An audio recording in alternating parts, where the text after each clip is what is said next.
Isabella faced death as she had faced life, with quiet dignity. Her fine mind was clear to the very end, and she worked constantly, writing as long as she could hold her pen. Her great concern was for the welfare of Castile, and most of her will was devoted to wise instruction for its care and government. She urged Juana, Philip, and Ferdinand to live in peace and concord together. She appointed Ferdinand, who had been king of Castile only as long as she lived, to act as regent until the new king and queen should arrive from the Netherlands. If Juana should not be able or willing to rule, her father should continue to rule in her name until her son Charles should come of age. But Ferdinand must swear under oath never to try to dispossess Juana or try to rule Castile in his own name. Isabella knew her husband for what he was: forceful, experienced, intelligent, but also crafty, sly, and completely selfish. Knowing him so well, she had never expected the impossible, but had brought out the best in him by her unfailing love and great tact. The will, which she signed on November 21st, 1504, 3 days before her death, began with the wish that her body be taken to the Alhambra in Granada, and there laid to rest in the monastery. But should the king, my lord, prefer a sepulchre in some other place, then my will is that my body be transported and laid where he can be by my side, that the union we have enjoyed in this world, and through which the mercy of God may be hoped for again when our souls are in heaven, may be symbolized by our bodies being side by side on earth. I beseech the king my lord that he will accept all my jewels, so that, seeing them, he may be reminded of the singular love I always bore him, and may be encouraged to live more justly and with more holiness.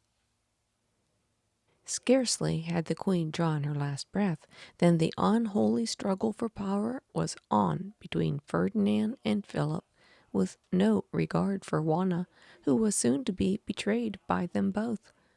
The day Isabella died, Ferdinand had Juana proclaimed queen, but then immediately summoned the Cortes, declared that Juana was ill, unable to rule, and made himself regent. This done, he looked about for an ally to help him hold this position against Philip, who was sure to contest it.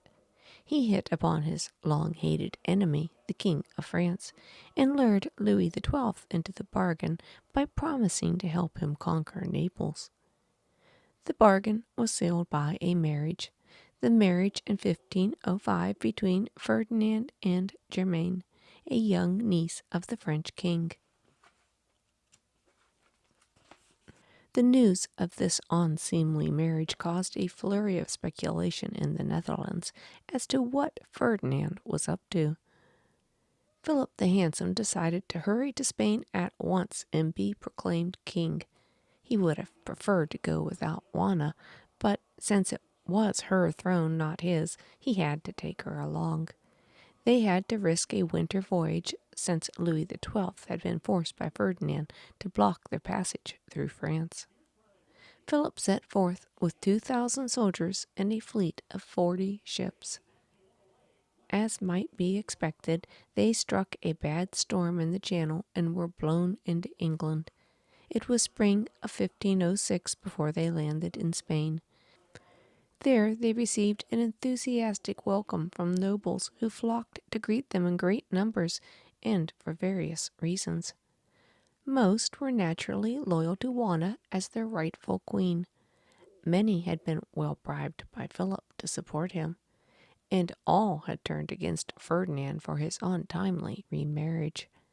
With so much support, Philip urged Juana to have the coronation ceremony performed at once, but Juana refused to perform any act as queen before she saw her father and had his advice.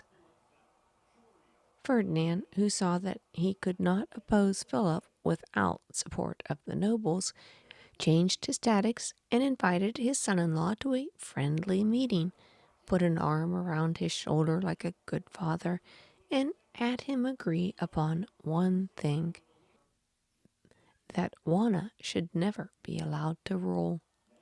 Ferdinand then withdrew to Naples with his young wife to wait until such time as it seemed possible to return and get rid of Philip.